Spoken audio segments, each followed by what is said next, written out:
안녕하세요. 오늘도 주님의 은혜와 평강이 우리 성도님과 또 성도님의 가정 위에 함께 하시기를 주님의 이름으로 축복합니다. 오늘 함께 나눌 하나님의 말씀은 시편 66편 1절로 12절입니다. 제가 봉독하겠습니다. 온 땅이여 하나님께 즐거운 소리를 낼지어다. 그의 이름의 영광을 찬양하고 영화롭게 찬송할지어다. 하나님께 아뢰기를 주의 일이 어찌 그리 어미하신지요. 주의 큰 권능으로 말미암아 주의 원수가 주께 복종할 것이며 온 땅이 주께 경배하고 주를 노래하며 주의 이름을 노래하리이다 할지어다. 와서 하나님께서 행하신 것을 보라. 사람의 아들들에게 행하심이 어미하시도다. 하나님이 바다를 변하여 육지가 되게 하셨으므로 무리가 걸어서 강을 건너고 우리가 거기서 주로 말미암아 기뻐하였도다. 그가 그의 능력으로 영원히 다스리시며 그의 눈으로 나라들을 살피시나니 거역하는 자들은 교만하지 말지어다 셀라. 만민들아 우리 하나님을 송축하며 그의 찬양 소리를 들리게 할지어다. 그는 우리 영혼을 살려두시고 우리의 실족함을 허락하지 아니하시는 주시로다. 하나님이여 주께서 우리를 시험하시되 우리를 단련하시기를 은을 단련함같이 하셨으며 우리를 끌어 그물에 걸리게 하시며 어려운 짐을 우리 허리에 메어 두셨으며 사람들이 우리 머리를 타고 가게 하셨나이다. 우리가 불과 물을 통과하였더니 주께서 우리를 끌어내사 풍부한 곳에 들이셨나이다. 아멘. 네, 오늘 말씀의 제목은 하나님의 허락입니다. 하나님께서 온 세상을 통치하시고 또 절대적인 권능으로 또 이 세상을 주관하시고 섭리하십니다. 이런 절대자에 대한 그런 어떤 신념이 또 다른 종교에서도 있는데, 그러나 다른 종교 또 이방 종교와 우리 기독교의 또 이 세계관 또 이 신과는 굉장한 차이가 있습니다. 예를 들어서 우리 창조에 대해서 우리 창세기에 하나님의 창조를 기록하고 있는데, 또 이 다른 그 신화에서도 뭐 가나안 그 고대 근동의 신화나 또 다른 여러 나라의 그런 어떤 그 신화들이 또 있죠. 그런데 그 차이가 있는데 우리 하나님은 절대적인 유일하신 창조자이십니다. 하나님께서 말씀으로 세상을 창조하시고 오직 하나님만 계셨고 하나님 외에 다른 것은 없습니다. 그러나 이방의 신과는 이 종교관, 세계관은 좀 다릅니다. 악한 신이 있고 또 선한 신이 있고 또 그런 신들끼리 서로 싸우면서 뭐 그런 그 와중에 어떤 그 세상이 창조되었다든지 하는 그런 신화들이 많이 있죠. 또 그리고 이 세상의 악의 존재에 대해서 이 이방 종교와 우리 기독교의 세계관은 굉장한 차이가 있습니다. 이방 신화에서는 이 선한 신과 악한 신으로 이렇게 구별되고 또 선과 악이 구별되면서 어떤 그 대립으로, 선과 악의 대립으로 이 세상을 생각을 합니다. 뭐 우리 가까이 어떤 그 무속 종교에서도 어떤 그 악한 뭐 귀신이 뭐 노예에서 뭐 어떤 재앙이 오고 또 그것을 또 달래기 위해서 또는 어떤 뭐 이런 그 어떤 그 좀 어떤 그 악한 존재들이 어떤 힘을 가지고 어떤 영향력을 행사하는 그런 그 세계관 또는 신관을 가지고 있습니다. 그러나 기독교는 어떠합니까? 물론 기독교에서도 우리 성경 안에서도 귀신이나 또 사탄 마귀 또 대적자 뭐 이런 악한 존재들이 분명히 있습니다. 그런데 역시 이 절대적인 주권자신 하나님의 주권 아래에 있다라는 거, 이것이 굉장한 차이가 있습니다. 즉 우리는 이 선과 악이 공존하는, 그래서 이원론적인 그런 세상에서 살고 있는 것이 아니라 오직 절대자 하나님께서 통치하시는 그런 세상에 있는 것이고, 이 악이라는 존재조차도 사실은 하나님의 통제 아래에 있다라는 것, 이것을 이해하는 게 굉장히 중요합니다. 오늘 말씀은 바로 이 하나님에 대한 찬양으로 시작을 합니다. 오늘 그 66편의 이 말씀 절반만 보았는데, 사실 이 66편 1절에서는 온 땅이여 하나님께 즐거운 소리를 낼지어다. 그래서 온 땅이여, 또 8절에 만민들아 이렇게 시작을 합니다. 그러니까 온 땅에 대한 찬양으로 시작해서 또 거기에서 이제 우리 5절 이하에서 보면 우리를 구원하셨도다, 우리 하나님을 송축하며 해서 우리가 나오잖아요. 그러면서 이제 13절부터는 이제 내가 또 나의 소원을 주께 갚고, 그래서 이제 1인칭 단수로 이제 축소가 되어집니다. 그래서 일단 12절까지 이 만민들아 찬양하라 라고 하면서 또 우리를 구원하신 하나님에 대해서 소개하는 그런 내용에 먼저 집중해서 보는데요.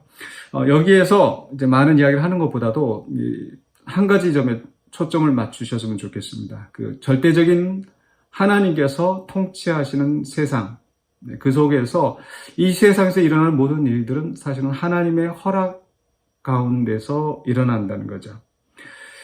9절에 보면은 그는 우리 영혼을 살려두시고 우리의 실족함을 허락하지 아니하시는 주시로다. 우리의 실족함을 하나님은 허락하지 않으십니다. 그러나 그 뒤에 보면은 10절에서 주께서 우리를 시험하셨다, 또 단련하셨다, 또 11절에 우리를 끌어 그물에 걸리게 하시고 어려운 짐을 우리 허리에 메워두셨으며 사람들이 우리 머리를 타고 가게 하셨나이다.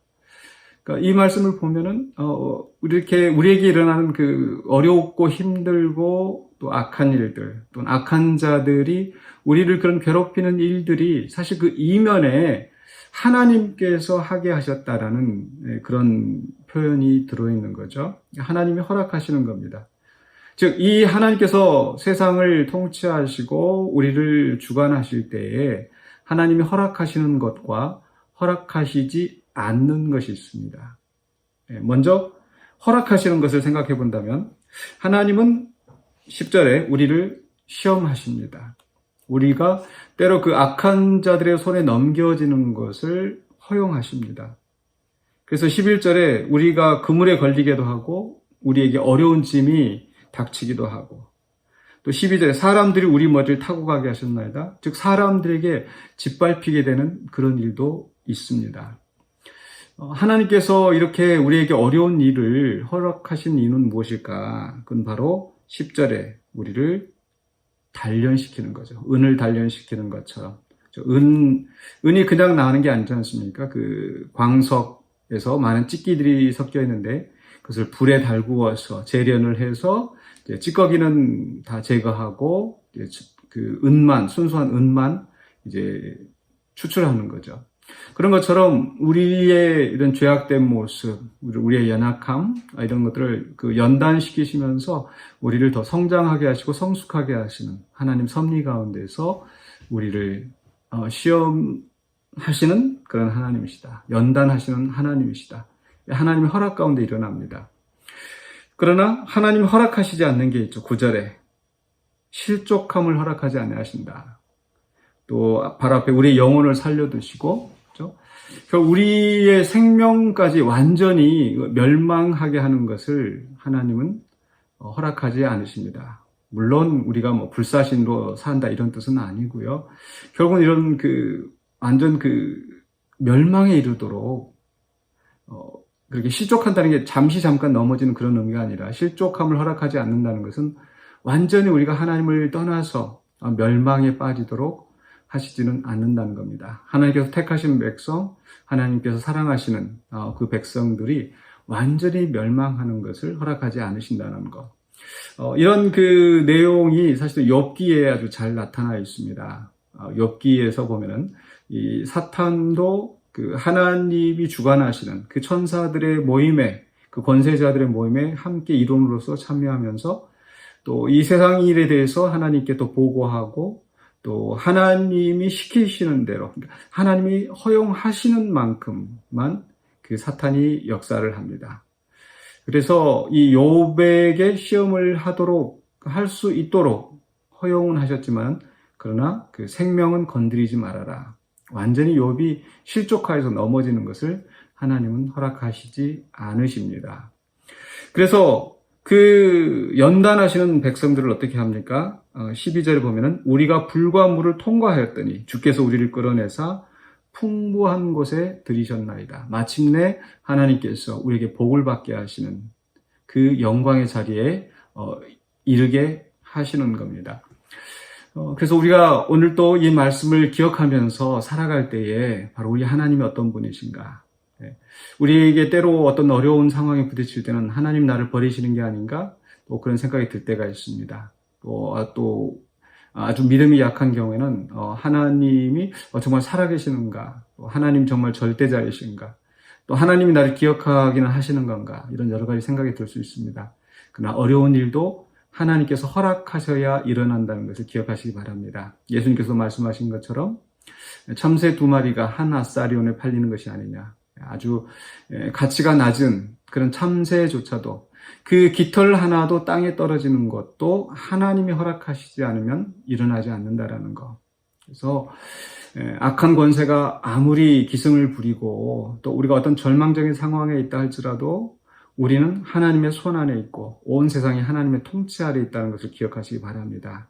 그래서 하나님께서 우리에게 감당하지 못할 시험은 허락하지 아니하시고 또 우리가 견딜 수 있는, 감당할 수 있는, 그래서 그것을 이겨내고 정말 은과 같이 단련되어서 정련되어서 나올 수 있는, 정금같이 나올 수 있는 그러한 우리가 되기를 하나님이 소망하시고 우리의 길을 주관하신다는 걸 기억하시기 바랍니다. 그리고 마침내 하나님께서 그 풍부한 곳에 우리를 이르게 하신다는 것. 또 우리 교회 안에서도 여러 가지 어려운 일들이 많이 있었지만 그런 모든 것들이 사실은 하나님의 허락하신 가운데서 일어났던 것이고 이제 또 그 과정을 거쳐 나오면서 하나님께서 우리를 더욱더 단련하신 줄로 믿습니다. 또 새롭게 또 우리가 또 성장하고 부흥할 수 있는 그런 기회를 주시는 줄로 믿습니다. 이건 개인의 삶에서도 마찬가지고요.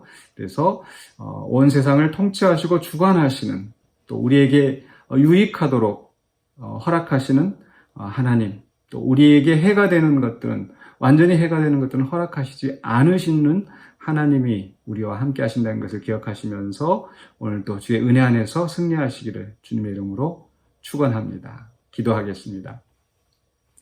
사랑해 주님 감사합니다. 온 세상을 주관하신 하나님께서 우리를 부르시고 하나님의 자녀 삼으시고 또 우리의 삶을 주관하시며 때때로 우리에게 어렵고 고된 상황을 허락하시지만은 그러나 우리의 생명을 보존하시고 또 주님의 은혜 안에서 완전히 떨어지지 않게 하시며 주님이 원하시는 그 아름다운 나라에 이르게 하시는 줄로 믿습니다.